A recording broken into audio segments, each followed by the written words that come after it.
Earth sign, Capricorn, Taurus, and Virgo, kumusta po kayong lahat? Okay, so Earth sign, maraming salamat po sa walang sawang pagsubaybay sa ating pong daily horoscope, and kung ikaw ay bago pa lang sa ating channel, mag-subscribe na po kayo and i-click mo na rin yung ating notification bell para lagi kang updated sa ating mga bagong upload. Okay, so Earth sign, tingnan natin focus ng energy mo ngayon. Oh my God, rival. So may magpapainit ng ng ulo mo ngayon. So, parang nagiging mortal na kaaway mo na tong taong to. Okay, pwedeng sanay na guys, itong taong to sa galit mo.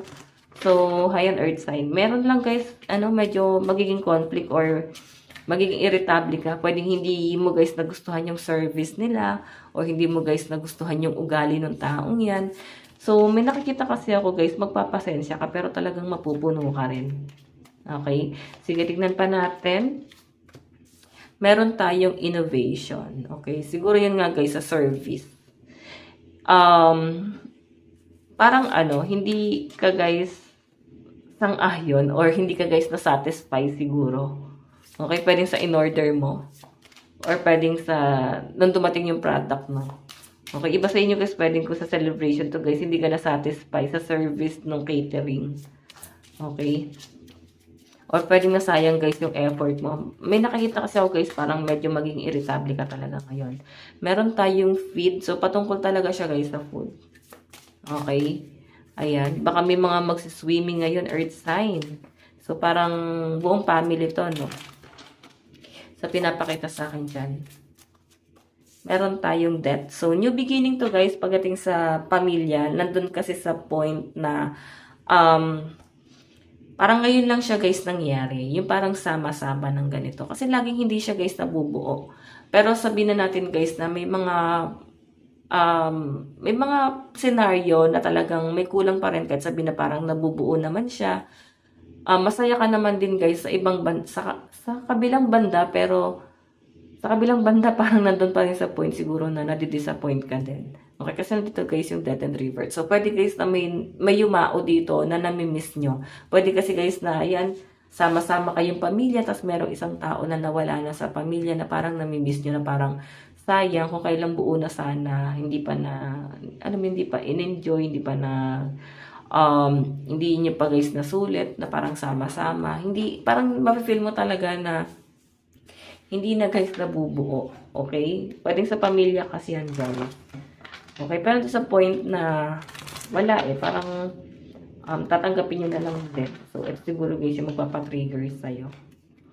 Okay, so tingnan pa natin guys. Okay, tingnan pa natin. Earth sign, Capricorn, Taurus, Virgo.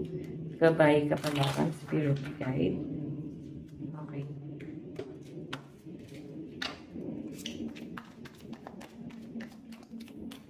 Meron tayong The Magician, Creation. Meron tayong Ten of Lightning, Burden. Meron tayong Four of Gems, Security. Okay. Meron tayong The Chariot, Momentum.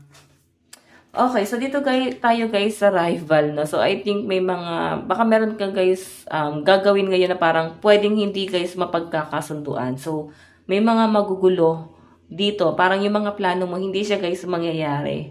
Ito yung magiging dahilan kung bakit parang irritable ka guys. Kasi hindi guys kasama sa plano yung mga nagaganap dito guys, okay? So, ayan. Or pwede guys, maiirita ka lang kasi pwedeng hindi nga kayo guys ganun kompleto. Kung may family gathering kayo, pwedeng merong hindi makakapunta or iba sa inyo guys, baka may outing kayo. So, parang medyo disappointed ka lang guys. Okay.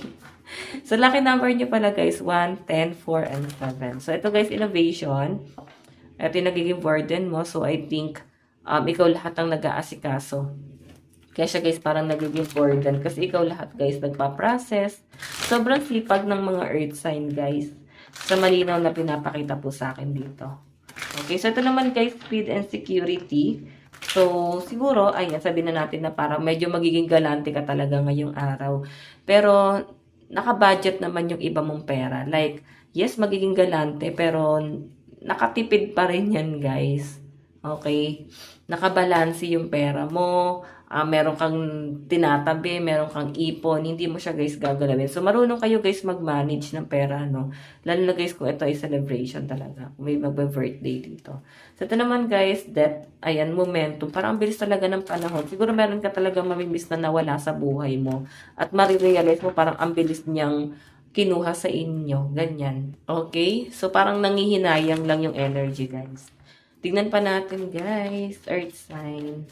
Meron tayong hermit. Ayan, yung iba sa inyo may mga pinagdadasal din kayo, no? Minamanifest. Meron tayong stress. Ito guys, stress na to, hindi ko napifeel na sobrang problema siya na parang nagdulot ng hindi maganda sa inyo. Yung stress lang guys is pwedeng pagod mo ngayong araw. Pwedeng nakaka-stress yung ginagawa mo. Kung meron kang inaasikaso talaga, like nag-ooperate ka ng isang bagay, pwedeng sa trabaho or pwedeng celebration, occasion, ikaw lahat guys ang nagpa-process. What I mean, ikaw lahat nag-aasikaso niya. So, yun yung parang nakikita kong stress mo guys, is yung parang pagod mo rito. Okay, meron tayo guys, homeless.